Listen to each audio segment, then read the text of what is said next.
আসসালামু আলাইকুম রহমতুল্লাহ নাহমাদুহু ওয়া নুসাল্লি আলা রাসূলিহিল কারীম আম্মা বা'দ। আজকের এই দর্সে আমরা আলোচনা করব ইলমুল মিরাসের মৌলিক পরিভাষা নিয়ে।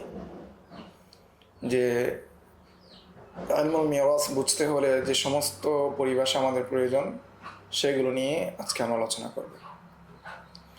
আল ইসতিলাহাতুল আসাসিয়া ফি ইলমিল মিরাস, মৌলিক পরিভাষা ইলমুল মিরাসের মধ্যে। তো মৌলিক পরিভাষা হলো ইলমুল মিরাসের মধ্যে প্রথম হলো আউয়ালান আল ফরদ। ফরজ, ফরজ কাকে বলা হয়? ফরজ বলা হয় হুয়ান নাসিবুল মুকদ্দার শারআন লিল ওয়ারিস, ওয়ারিসের জন্য শরীয়তে যেই অংশ নির্ধারণ করেছে সেটাকে ফরজ বলা হয়। মিসলু, যেমন আন নিসফু আর রুবু আর সুমুনু, যেমন স্ত্রী মারা গেলে স্বামীর জন্য সন্তানাদি না থাকলে স্ত্রী সম্পত্তি থেকে অর্ধেক পায়, যদি সন্তানাদি থাকে তাহলে সুমন পায়। আর যদি স্বামী মারা যায়, স্ত্রী বেঁচে থাকে আর সন্তানাদি থাকে, সুমন পায়। 2 নম্বর পরিভাষা সানিয়ান আসাহমু। আসাহমু সিহামুনের এক বচন।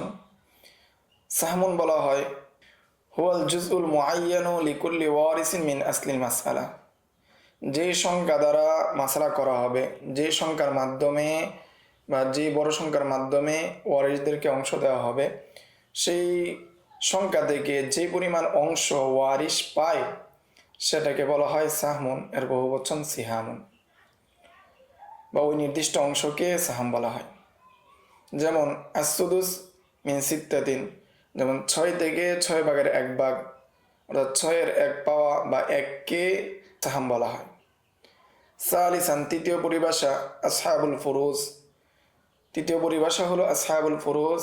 আসহাবুল ফুরুজ বলা হয় হুমুল্লাযীনা লাহুম সিহামুন মুকদ্দারাতুন বিনাসসিল কুরআন, যে সমস্ত ব্যক্তিদের অংশ কোরআনের মাধ্যমে নির্দিষ্ট রয়েছে, যাদের অংশ নির্ধারণ হয়েছে, সেই ব্যক্তিদেরকে আসহাবুল ফুরুজ বলা হয়।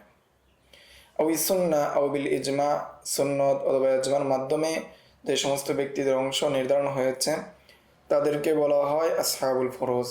আর যাদের অংশ নির্ধারণ নেই তাদেরকে বলা হয় আসাবা। রাবিআন, চতুর্থ হলো আন-নাসাবু। নসব বলা হয় হুয়াল বুনুওয়াতু ওয়াল উবুওয়াতু, অর্থাৎ সন্তানের দিক থেকে সম্পর্ক, ওয়াল উবুওয়াতু পিতৃত্বের যে সম্পর্ক, পিতৃত্বের মাধ্যমে যাদের সাথে সম্পর্ক তাদেরকে বলা হয় উবুওয়াত, সন্তানের মাধ্যমে যাদের সাথে সম্পর্ক তাদেরকে বলা হয় বনুওয়াত। দুটোটাকে একসাথে নসব বলা হয়। খামিসান, পঞ্চম পরিভাষা আল ফারউ, ফরা। ফরা বলা হয় ইদা উতলিকা ফিল মিরাসি ফাল মুরাদু ইবনুল মাইয়িত ওয়া বিনতুহু ওয়া ইবনু ইবনিহি। যখন মিরাসের মধ্যে ফরা বলা হবে, ফরা শব্দটি প্রয়োগ করা হবে, তখন এ দ্বারা উদ্দেশ্য হলো মৃত ব্যক্তির সন্তান, মৃত ব্যক্তির মেয়ে এবং মৃত ব্যক্তির ছেলের ছেলে, অথবা মৃত ব্যক্তির ছেলের মেয়ে। সাদিসান, ষষ্ঠ পরিভাষা। ষষ্ঠ পরিভাষা হলো ফরাউল আবি, বাবার ফরা। বাবার ফরা দ্বারা উদ্দেশ্য হলো হুমুল ইখওয়াতু ওয়াল আখওয়াতু ওয়া আবনাউল ইখওয়াতি আশিক্কাআন আউলি আবিন, তারা হলো ভাই বোন এবং বাতুসপুত্র বাতিজা, যারা চাই সেই ভাই সহোদর ভাই হোক অথবা বাপশরিক ভাই হোক, অর্থাৎ সৎ ভাই যেটাকে বলা হয় আমাদের দেশীয় পরিভাষায়। সপ্তম পরিভাষা হলো ফরাউল জাদ্দি, দাদার ফরা। দাদার ফরা হলো ওহুমুল আম্মু শাকিক ওয়াল আম্মু লি আবিন ওয়া আবনা উহুমা, তারা হলো সহোদর চাচা, বাপশরিক চাচা এবং তাদের সন্তানাদি যারা রয়েছে তারা। এই সম্পর্কে আমরা বিস্তারিত আসাবার অধ্যায়ে আমরা জানবো ইনশাআল্লাহ। সামিনান, অষ্টম পরিভাষা আল আসলু। আসল দ্বারা উদ্দেশ্য হলো ওহুম আল আবুয়ানে ওয়াল আজদাদ, তারা হলো মাতা পিতা এবং দাদা দাদি, মিন জিহাতিল আবি ওয়াল জাদ্দাদ মিন জিহাতিল আবি, হ্যাঁ বাবার দিক থেকে যে দাদা রয়েছে এবং বাবার দিক থেকে যে দাদি রয়েছে, আমাদের দেশীয় পরিভাষায় দাদা দাদি, নানা নানি ব্যতীত, অর্থাৎ দাদা দাদিকে বলা হয় আসল। তাসিআন, নবম পরিভাষা আল ওয়ারিস, উত্তরাধিকারী।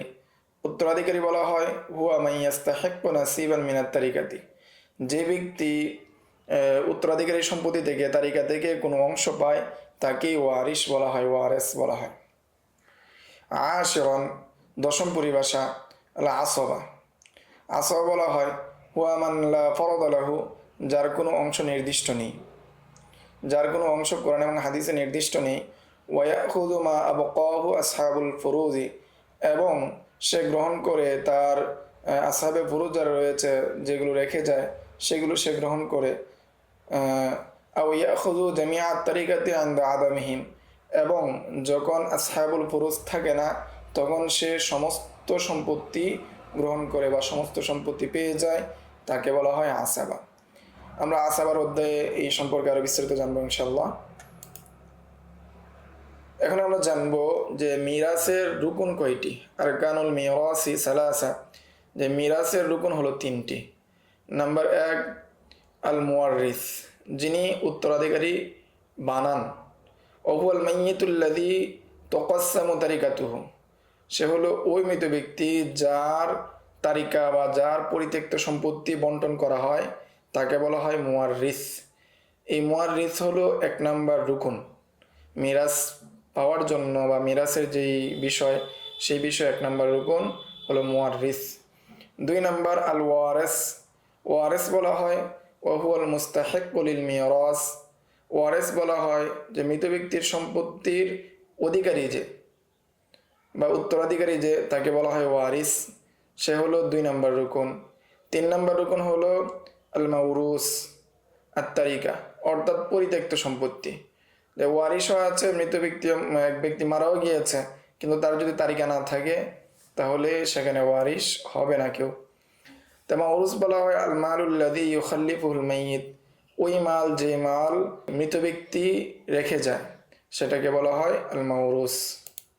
এখন আমরা জানবো আসবাবুল ইরস, যে কি কি কারণে একজন ব্যক্তি ওয়ারিশ হয় সে সম্পর্কে জানবো। আসবাবুল ইরসি সালাসা, যে কি কি কারণে ওয়ারিশ হয় সেটি হলো 3টি। তার মধ্যে 1 নম্বর হলো আজ-জাওয়াজ, বৈবাহিক সম্পর্কের কারণে যে সম্পর্ক তৈরি হয় সেটার মাধ্যমে একজন ব্যক্তি আরেকজন ব্যক্তির ওয়ারিশ হয়। 2 নম্বর হলো আল করাবা, সেটা হলো নিকটাত্মীয়তার মাধ্যমে, পিতা পুত্রের সম্পর্ক, দাদা নাতির সম্পর্ক, এরকম যে সম্পর্ক রয়েছে, কারাবত রয়েছে, আত্মীয়তার সম্পর্ক রয়েছে, তার মাধ্যমে ওয়ারিশ হয়। 3 নম্বর হলো আল উইলা, অর্থাৎ গোলাম আজাদ করার মাধ্যমে ওয়ারিশ হয়। তো বর্তমান সময়ে আমাদের এটা নাই, ভবিষ্যতে আসবে ইনশাল্লাহ, সময়ের প্রেক্ষাপটে আসবে ইনশাল্লাহ। 3 নম্বর হলো আল উইলা, সেটা হলো গোলাম আজাদ করার মাধ্যমে ওয়ারিশ হয়। এই ছিল ইলমুল মিরাসের মৌলিক পরিভাষা। সামনের দর্শে আমরা এই বিষয়ে আরো আলোচনা করব, বিস্তারিত আলোচনা করব ইনশাআল্লাহ। আসসালামু আলাইকুম ওয়া রাহমাতুল্লাহ। ومن يؤت الحكمة فقد أوتي خيرا كثيرا وما يذكر إلا أولو الألباب.